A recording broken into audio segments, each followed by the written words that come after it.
Hello, my name is Colton Funke, and today we will be exploring unlikely uses of poetry. What is poetry?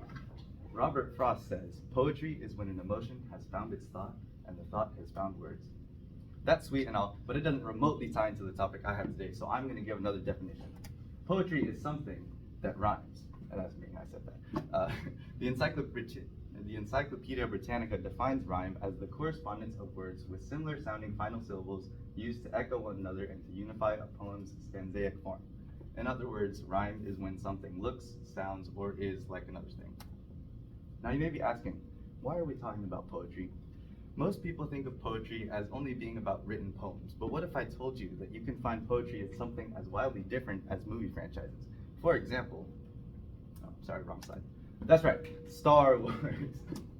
When George Lucas made Star Wars back in 1977, he released the movies out of order.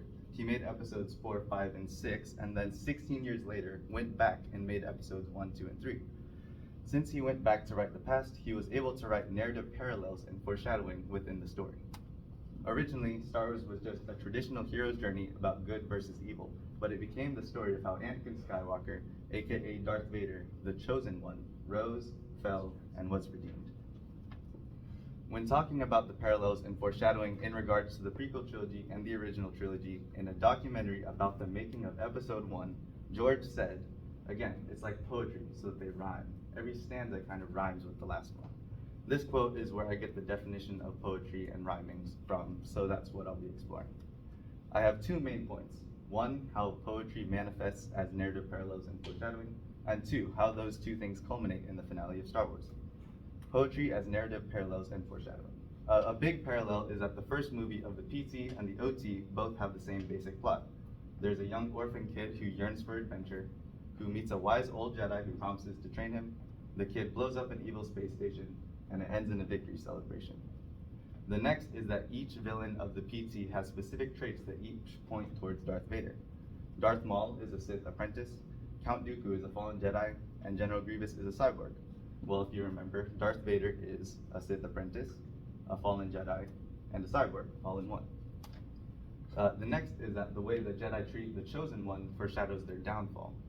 All the Jedi believe that Anakin is the Chosen One, but choose to treat him with contempt and disrespect, unlike the evil Emperor Palpatine, who saw the potential in Anakin and manipulated Anakin into trusting him since he was just a boy. Because Palpatine was the only person Anakin trusted, he was easily turned against the Jedi who mistreated him. YouTuber So Uncivilized, in a video titled "Why Palpatine is the Greatest Movie Villain Ever," says, "In many ways, the prequels are a story of an arrogant religion who get a hold of the Messiah and then accidentally hand him over to the devil." Now you may be asking, how does this all come together? And that brings me to my second point, how the poetic parallels and foreshadowing culminate in the finale.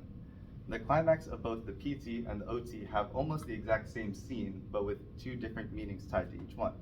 The basic structure of the two finales is that they take place in Palpatine's quarters, the good guys come to confront him, and Anakin makes the decision and decides the fate of the galaxy by choosing his allegiance and killing the enemy.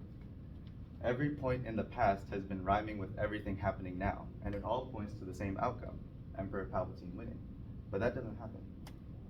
The final act of the poetry is actually a contradiction to the poetry itself, because the last stanza doesn't truly rhyme. Technically, the same thing happens. Anakin protects the one he trusts, but while at first it was the evil Emperor, now it's his son. In a behind-the-scenes novel by J.W. Rinsler, George Lucas explains the finale. The end of the saga is simply Anakin saying, "I care about this person, regardless of what it means to me. I will throw away everything that I have, everything that I've grown to love, and throw away my life to save this person.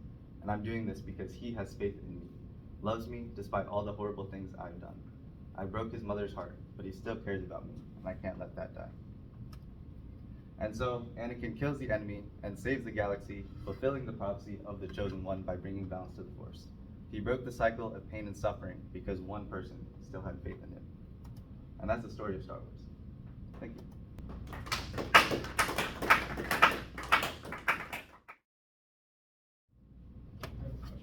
Yeah.